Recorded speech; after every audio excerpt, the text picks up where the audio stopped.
Perkenalkan, kami dari kelompok 1 ingin mempresentasikan hasil review jurnal kami yang berjudul Proses Anaerobik Pengolahan Limbah Sawit. Dengan anggota kami, saya sendiri, Aulia Musaat, saya Nurhayati Kelsaba, saya Anita Rahmawati, saya Siti Hajar Adam, saya Rizal Mahdi Manas. Berikut hasil review dari kelompok kami yang akan dibawakan oleh Saudari Anita Rahmawati.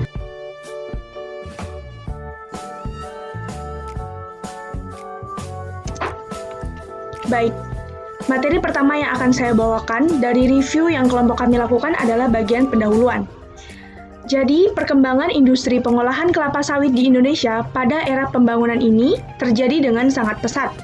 Pada tahun 1990, Indonesia dijumpai 84 unit pabrik kelapa sawit yang mengolah 10 juta ton tandan buah segar dengan kapasitas yang bervariasi antara 20 sampai 60 ton tandan segar per jam. Kemudian, pada proses pengolahan buah kelapa sawit menjadi minyak sawit, diperoleh limbah berupa limbah cair maupun limbah padat. Pada limbah padat, yaitu berupa jajangan, serat-serat, dan cangkang yang dapat diolah menjadi bahan yang berguna. Jangan dibakar dan abu hasil pembakaran dapat dimanfaatkan sebagai pupuk. Sedangkan serat-serat dan sebagian kulit dibakar dan energi panas yang dihasilkan dijadikan sebagai sumber energi. Kemudian cangkang yang tersisa dapat digunakan sebagai bahan baku industri yang aktif maupun industri hardboard. Kemudian selanjutnya akan disampaikan oleh Siti Hajar Adam. Baik, saya akan melanjutkan materi kedua, yaitu pembahasan. 1. Tinjauan umum. Kemajuan industri memiliki dampak positif dan dampak negatif bagi lingkungan karena limbah yang dihasilkan. Bahan-bahan pencemar yang terkandung dalam limbah cair berupa senyawa organik dan anorganik, baik dalam keadaan tersuspensi maupun terlarut. Dampak pencemaran limbah terhadap mutu air sungai juga bervariasi, tergantung kepada sifat dan jenis limbah, volume dan frekuensi air limbah yang dibuang oleh masing-masing industri. Cara pengolahan limbah industri yang sesuai dapat lebih mudah dipilih jika jenis dan sifat limbah. 1. Pengolahan fisika, 2. Pengolahan kimia, 3. Pengolahan fisika kimia, 4. Pengolahan biologi. Pengolahan fisika seperti penyaringan, pemisahan minyak, sedimentasi, dan lain-lain. Pengolahan secara kimia seperti koagulasi dan pertukaran ion. Proses pengolahan biologi jika ditinjau dari pemanfaatan oksigen dapat digolongkan dalam A. Proses aerobik, B. Proses anaerobik, C. Proses anoksid, D. Gabungan proses aerobik dengan 2 atau 3. Dan karakteristiknya dapat dilihat langsung pada tabel tersebut. pH, suhu derajat Celcius, total solid, padatan melayang, padatan terlarut, minyak, kebutuhan oksigen biokimia, kebutuhan oksigen, nitrogen, fosfat, kalium, magnesium, kalium, dan besi.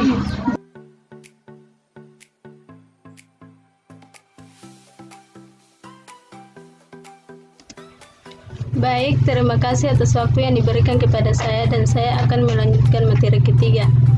Pengolahan limbah cair dengan proses anaerobik. Proses pengolahan anaerobik adalah proses pengolahan senyawa-senyawa organik yang terkandung dalam limbah menjadi gas metana dan karbon dioksida tanpa memerlukan oksigen. 1. Mekanisme reaksi pengolahan limbah cair dengan proses anaerobik. Sebenarnya penguraian bahan organik dengan proses anaerobik mempunyai reaksi yang begitu kompleks dan mungkin terdiri dari ratusan reaksi yang masing-masing mikroorganisme dan enzim aktif yang berbeda.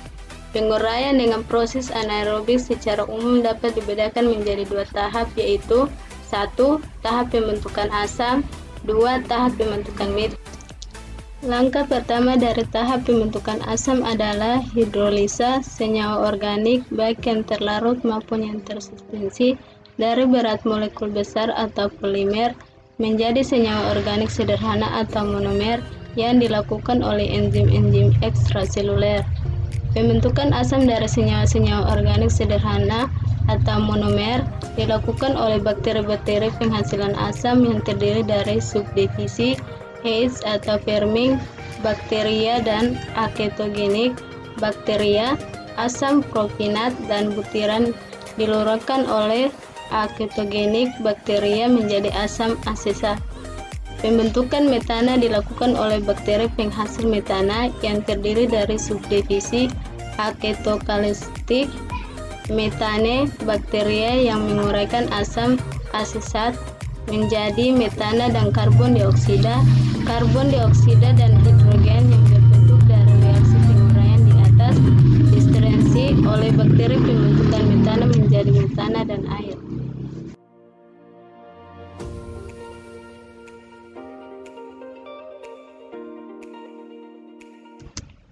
Terima kasih atas waktu yang diberikan kepada saya.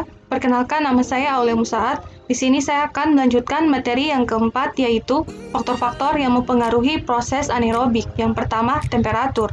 Gas dapat dihasilkan jika suhu antara 4 sampai 60 derajat Celcius dan suhu dijaga konstan. Bakteri akan menghasilkan enzim yang lebih banyak pada temperatur optimum. Semakin tinggi temperatur reaksi juga akan semakin cepat, tetapi bakteri akan semakin berkurang. Yang kedua, pH atau keasaman. Bakteri penghasil metana sangat sensitif terhadap perubahan pH. Rentan pH optimum untuk jenis bakteri penghasil metana antara 6,4 sampai 7,4. Bakteri yang tidak menghasilkan metana tidak begitu sensitif terhadap perubahan pH dan dapat bekerja pada pH antara 5 hingga 8,5. Yang ketiga, konsentrasi substrat. Sel mikroorganisme mengandung karbon, nitrogen, fosfor, dan sulfur dengan perbandingan 100 banding 10 banding 1 banding 1. Untuk pertumbuhan mikroorganisme, unsur-unsur di atas harus ada pada sumber makanannya substrat. Yang keempat, zat beracun.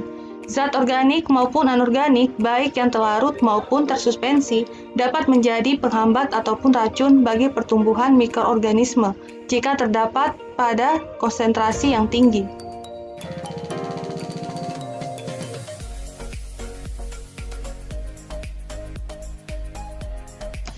Terima kasih atas waktu yang diberikan kepada saya. Berikut saya akan menjelaskan materi berikut penutup, yaitu penanggulangan limbah industri. Pengolahan kelapa sawit mutlak dilakukan dalam upaya melestarikan lingkungan.